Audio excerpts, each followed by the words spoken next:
On démarre, Maxime, avec On démarre. ce France-Maroc. 2 buts donc en tout début de match, un en pas tout à fait fin de match. Les Bleus, sur le papier, quand on regarde juste la feuille de match, on se dit ça a été facile, ça a été tranquille.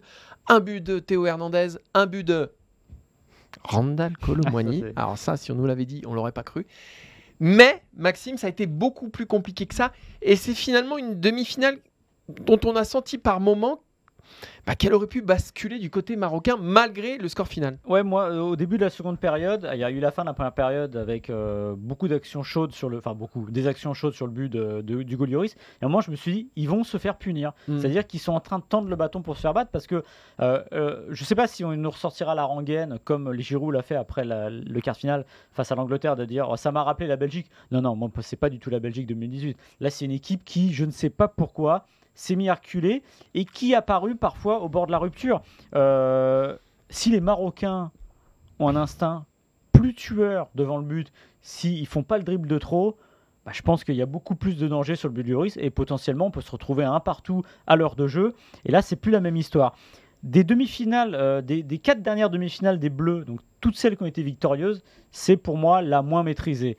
La Belgique, c'est un modèle. Le Portugal, c'est maîtrisé. La Croatie, vous allez me dire, oui, c'était dur. Oui, sauf que c'était pas...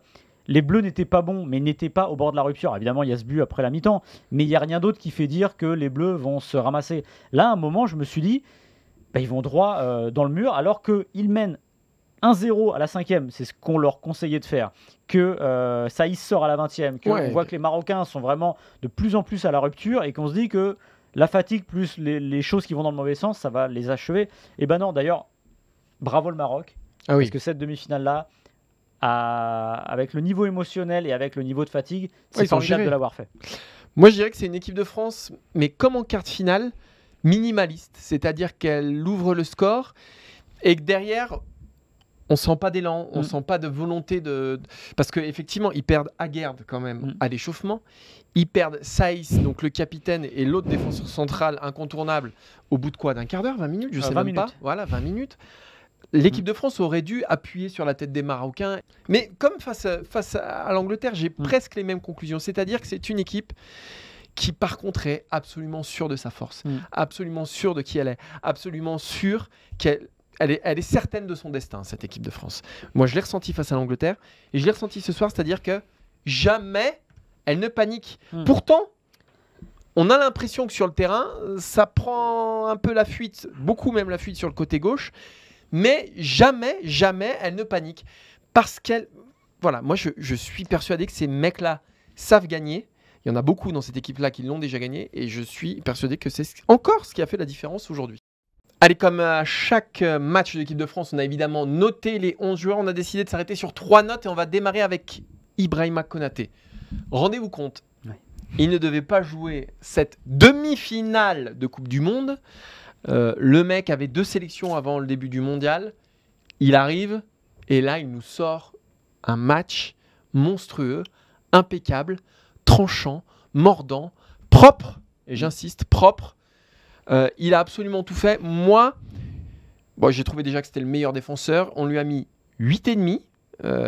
Et on a eu une petite discussion avec Maxime, mais voilà, ça nous semblait 8,5. C'est le meilleur joueur de cette équipe de France sur ce match-là. Avec Antoine Griezmann, est-ce que ça te semble juste, Maxime? Oui, ça me semble juste, parce qu'en plus, avec lui, il y a le contexte, comme tu as dit. Il a joué le premier match à la place de Varane, axe droit. Il s'est retrouvé axe gauche contre la Tunisie, il me semble. Donc, en gros, il fait les 2 postes tranquillement. Il se retrouve là, encore axe gauche, en demi-finale de la Coupe du Monde. Et c'est un joueur qui fait preuve d'une maturité bluffante. Ouais, c'est incroyable. On l'avait vu à Liverpool à la fin du printemps, où déjà il marquait des buts importants sur les coups de pied arrêtés et où il faisait ses matchs. On l'avait vu lorsqu'il avait été appelé en équipe de France au mois de juin. Alors, c'était une équipe qui était un peu on va dire dans la panade, mais lui, déjà, il s'était comporté de manière très sereine et il avait fait des matchs qui étaient quand même plutôt corrects, on va dire, malgré le marasme ambiant. Et puis là, il confirme. Et de penser que Konaté ou Upamecano qui n'était pas là, n'étaient pas forcément des choix évidents avant la Coupe du Monde. Mais même dans la liste. C'est fascinant. Voilà. C'est des types, si vous refaites la liste, vous revenez 2 mois en arrière, regardez les listes, c'est pas des évidences. Donc ce qui est en train d'arriver est fantastique. Et évidemment, sa note est complètement méritée parce que il ne joue plus dans les moments où ça compte. Et là, on lui demande, faut que tu ressortes du placard, entre guillemets, c'est un placard doré, évidemment, c'est pas exactement ça, en demi-finale de la Coupe du Monde, avec un enjeu XXL. Il le fait naturellement, c'est ouais, comme tu dis, c'est fantastique, enfin, c'est bluffant, voilà. Et 8,5, c'est bien. Voilà, et on y reviendra. Rappelons-nous qu'il a été le meilleur joueur de Liverpool lors de la finale Ligue des Champions. Moi, j'ai envie qu'il joue la finale de la Coupe du Monde. Voilà. On en reparlera, parce que ça va être un des enjeux, évidemment, de la compo. Ou pas Mécano Konaté, on verra. Deuxième joueur, lui aussi, c'est le meilleur joueur français, puisqu'il a la même note que Ibrahima Konaté, c'est Antoine Griezmann. 8,5, moi, je sais plus quoi dire, j'ai plus les mots en fait. Là, il a joué 4, 6, 8, pas tout à fait 10, mais bon, il a quasiment fait tous les numéros pairs de l'équipe de France. Incroyable, incroyable de courage, incroyable de clairvoyance, incroyable de, évidemment, là aussi, mais ça on le connaît, de tranchant dans ses interventions, de justesse. C'est-à-dire qu'il a les deux facettes du milieu défensif, offensif, relance, récupération, libéraux, où il sort 2 ballons chauds en seconde période.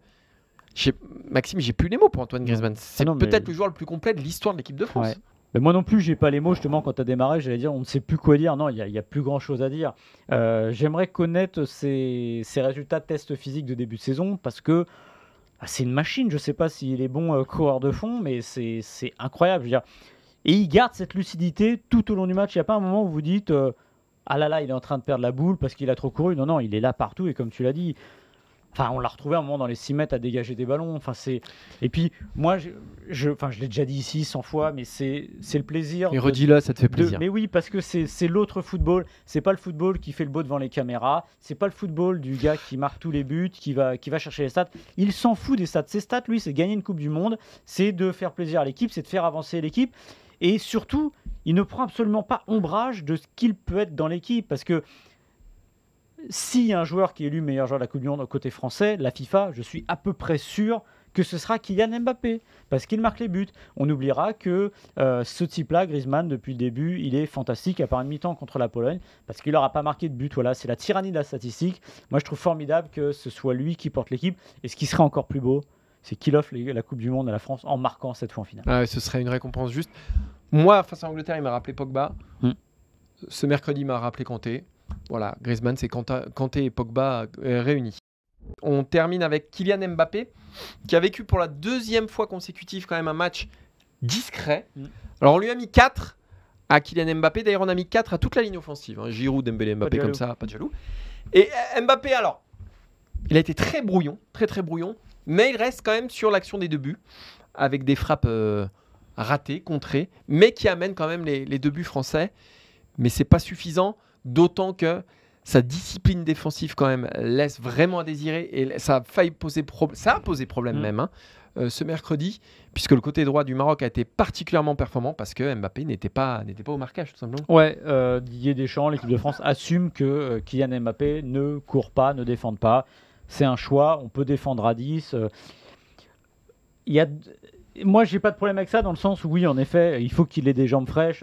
Son raid en deuxième mi-temps, côté gauche, là où il remonte 80 mètres sur un sprint, voilà, c'est utile aussi. Maintenant, c'est vrai que des fois, on peut se dire, il pourrait faire mine de. Oui, il pourrait au moins faire semblant. On demande de mettre un rideau, c'est-à-dire, il se met face au joueur, il ne défend pas. Mais il a lâché Hakimi un nombre de fois, moi, ça m'a rendu fou. C'est le seul qui a le droit de ne pas défendre. Voilà. Mais en fait, le truc, c'est que, en gros, je pense que je me souviens plus des notes que tu lui as mises sur les premiers matchs, mais finalement, Mbappé, il est condamné à avoir soit 4, soit 8, tout simplement. C'est-à-dire que... Soit il marque pas. Voilà. C'est-à-dire que là, s'il termine le match en mettant un but, ou en mettant 2, on va dire... il a fait ce qu'on attendait de lui, statistiquement, il fallait qu'il marque, il a mis ses raids, il a poussé, etc. Donc on dira, finalement, il l'a fait. Et en fait, on sera toujours sur cette dichotomie de joueur qui peut passer à côté ou donner l'impression de passer à côté parce qu'il n'y a pas de conclusion statistique et pas de but, et où il se reverra son match justement en marquant. Et ce soir, oui, c'était le mauvais côté de Mbappé. Pourtant, ça ressemblait à un match pour lui, je trouve. Et en fait, c'est l'exact contraire de Griezmann, qui lui n'existe pas par les stats. Il y en a un qui existe... Alors, pas que par les stats, mais quand même, c'est l'exact contraire. Ici, il y a autre chose que je voudrais dire, c'est que c'est marrant, on s'était focalisé en quart de finale sur le duel Walker. Là, les Marocains ne se sont pas focalisés sur Mbappé. ce qui prouve aussi qu'il y a une autre manière de le bloquer. Alors même si Amrabat c'est quand même bien concentré sur lui, mais Hakimi aussi. On n'était pas sur une caricature de se mettre à 3 autour de lui, voilà. Non, mais ils étaient quand même souvent 2. Mais de toute façon, c'est la nature même. C'est la rançon de la gloire, c'est la nature même maintenant de ce que vont être les matchs de Kylian Mbappé.